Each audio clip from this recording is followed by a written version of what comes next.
Hello दोस्तों, आज हम आपको बताने वाले हैं एक्सक्रीटरी सिस्टम। बहुत इंपॉर्टेंट चैप्टर है, चाहे 10th हो, चाहे 12th हो, चाहे कंपटीशन नीट के लिए क्वेश्चन आना ही आना है। एक्सक्रीटरी सिस्टम को हिंदी में अपने लोग उत्सर्जन तंत्र बोलते हैं। ठीक, उत्सर्जन तंत्र में हम बहुत सारी चीजें पढ़ते हैं। उत्सर्जन तंत्र में पढ़ते हैं तो सबसे पहले हम उत्सर्जी पदार्थ को पढ़ते हैं, that is called excretory product. Question आता है कि सर जी उत्सर्जी पदार्थ ये होता क्या है, तो मैं आपको ये बताना चाहूंगा उत्सर्जी पदार्थ क्या होता है। हमारे शरीर में जो भी अनावश्यक चीजें बनती है, जिसको बॉडी हमारी एक्सेप्ट नहीं करती है, उसको हम उत्सर्जी पदार्थ बोलते हैं। तो कहोगे सर जी उत्सर्जी पदार्थ थोड़ा और एलोबरेट करिए, एक्सप्लेन करिए उत्सर्जी पदार्थ होता क्या है। तो मैंने बच्चों ये बताया, on the basis of excretory product animal can be divided 3 types. उत्सर्जी पदार्थ के आधार पर जंतुओं को 3 भागों में कैटेगराइज किया गया है। First of all symptoms, first ammonotelic, second ureotelic, third uricotelic. Now ammonotelic ऐसे जीव जो अमोनिया का उत्सर्जन करते हैं, अमोनोटेलिक कहलाते हैं। ऐसे जीव जो यूरिया का उत्सर्जन करते हैं, यूरियोटेलिक कहलाते हैं। नाउ ऐसे जीव जो यूरिक एसिड का सिक्रेशन करते हैं, यूरिकोटेलिक कहलाते हैं।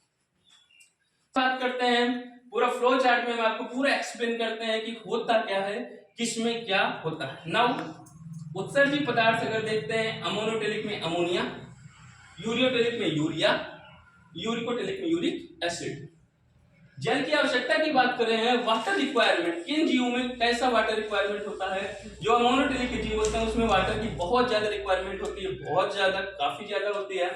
यूरिया में अमोनिया से थोड़ा सा कम होता है, यूरिक एसिड में सबसे कम होता है जल की आवश्यकता। नाउ हम बात करते हैं उत्सर्जन का तरीका, मेथड्स ऑफ एक्सक्रीशन। एक्सक्रीशन वो लोग करते कैसे हैं, शरीर की सतह से करते हैं, बॉडी सरफेस से करते हैं, या गिल्स होता है जैसे फिशेस में गिल्स होते हैं, क्लोम के द्वारा करते हैं। यकृत में हमारा जो यूरिया का फॉर्मेशन होता है बच्चों, हमेशा याद रखना कहां पे होता है, लीवर के अंदर होता है मेटाबॉलिज्म के दौरान। किसका फॉर्मेशन, यूरिया का। ठीक, नाउ यूरिक एसिड में आल्सो इन लीवर। विषैलापन की बात करें, टॉक्सिसिटी की बात करते हैं। विषैलापन सबसे ज्यादा कौन होता है, अमोनिया होती है, उसके बाद यूरिया होती है, और सबसे कम विषैला कौन होती है, यूरिक एसिड होती है। उदाहरण का एग्जांपल बात करें, एग्जांपल में बच्चों याद रखना इंसेक्ट, वो भी कौन, जलीय कीट। जितने कीट इंसेक्ट एक्वस होते हैं, जलीय होते हैं, वो किसका करते हैं, अमोनिया का।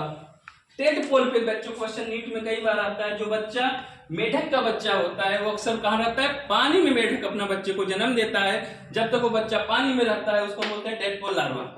ठीक, जब तक वो बच्चा पानी में रहता है किसका उत्सर्जन करता है, अमोनिया का।